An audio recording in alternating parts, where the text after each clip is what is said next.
David was talking about Costco before the break. He has a couple more points to make here. Yeah, the question was technically, how does it look? And I think that this is an important point to make.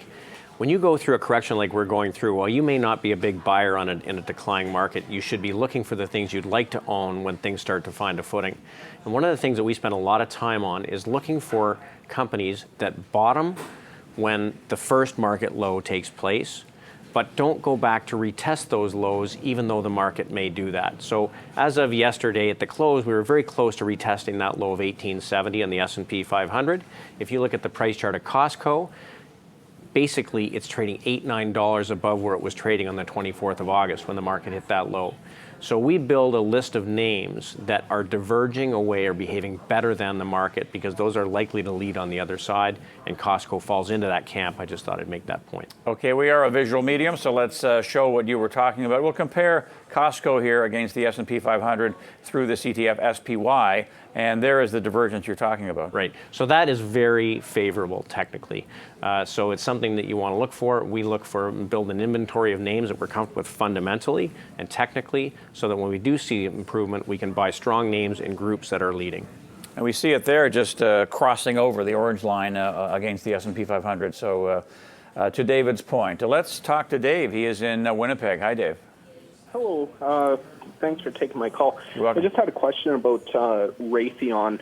You were just speaking about Costco and how it held up well, and the sector held up well. Raytheon seems to be a good example of that. I'm quite surprised that that sector held up so well throughout this sell-off, right. And I'm just wondering what your take on Raytheon is. Dave, good sleuthing. When I go beyond financials, tech, and consumer, one of the groups that does stand out is defense. And we don't own Raytheon. It's a great company. We do own Northrop Grumman. We do own Lockheed Martin, both of which are behaving extremely well also. So this group is real leadership in this market.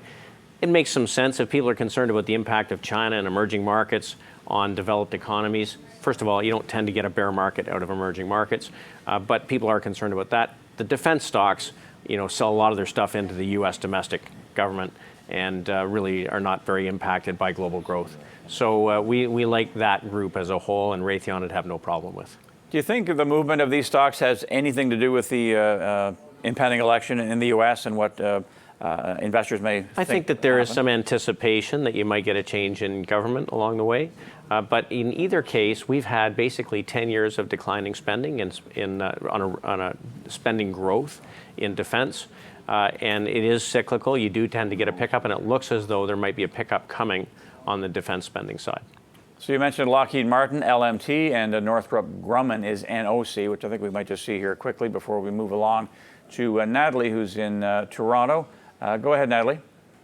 Taking my call, Mr. Burrows, I very much value your opinion. I'm getting a little bit upset because I'm heavily invested in healthcare, but I'm not going to discuss that. I'd like to have your opinion on Visa. I've been watching it. It's been going up and down, and I wonder what you think long term, if it's a good time to enter. So I'll thank you for your help. Okay. So, Natalie, Visa falls into what we call financial technologies, and ultimately they enable transactions, and we're getting great secular growth in electronic transactions around the world. Whether you look at Visa or MasterCard, they both are behaving extremely well, fundamentally very attractive, trading stronger than 90% of the stocks in the market. It's, of course, pulled back, like everything's pulled back to some degree, but pulled back within a positive long-term price trend, so technically it's not broken. I considered using it as one of my top picks today. So it's a big position for us, and we also have a fair bit of fair size position in MasterCard.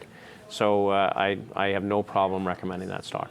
Thumbs up on Visa. Don is in Sarnia. Go ahead, sir. Yes, I'd like to ask David about Stella Jones. How do you see it for the near future? Thank you. So, Don, if you were to look at forest products in the U.S. versus forest products in Canada, you'd see a stark divergence because, of course, the Canadian companies do get a benefit from a weak Canadian dollar. Forest Products Group in the U.S. looks very sloppy. Stella Jones looks actually fairly attractive. It's pulled back a little bit, but technically still sound. We don't own the stock. We have virtually no commodities exposure in the portfolios, but if I was pushed to have to own something in the Forest Products Group, Stella Jones would fit. So this company makes those treated telephone poles and rail ties, and so you group it in with the forest and paper and forest? Or? You still have to group it in with the forest products companies, but they do get a big tailwind from a weak Canadian dollar. It makes them very competitive, and it's an attractive company.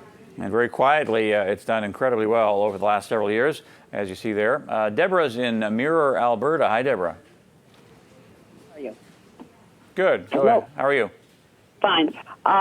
What I'm interested in is expanding on my energy portfolio. Of course, I have gas and oil, but I'm interested in looking into solar or wind. Would you recommend a particular stock as a kickoff for expanding on my portfolio? Sure. So, Deborah, I'm going to take 3 cuts at this, okay? So first of all, we continue to be very cautious on energy. We recognize it's an important sector to a lot of Canadian investors. We just think there's been so much capital thrown at this industry at a time when they figured out how to manufacture energy as opposed to look for it. It's a tough space to be. So I think energy prices are likely to remain low for some time. An alternate to oil and gas, of course, is solar. And there's lots of companies. If you really want exposure there, TAN is the ETF for the solar group. Technically, it's still broken like the oil and gas sector. You can take another cut at it and look at Tesla. And frankly, I think that Tesla is a company that's going to win whether or not energy prices are low, maybe a little hedge. And I've forgotten my third idea. Was it Vulcan or no? Because that's a Oh yeah. So to take a different tack, if you really want a commodities company, I would stay away from energy. I would stay away from metals. The only area in basic materials we would take a look at are the domestic cement companies in the U.S. Vulcan Materials is a great example. You can't ship cement very far. They get price increases. There's infrastructure spending taking place. This is going to get you some commodity exposure for those that have to be there. I just would be very careful at adding anything more in the energy space in the near term for other than a trade. And we could get a good rally, but it's bottom fishing, and I think that there's some real risk in this group. Thanks for the question, Deborah. Hope that helps you out. Another break here with David, and we have a handful of questions waiting on the other side. Stick around.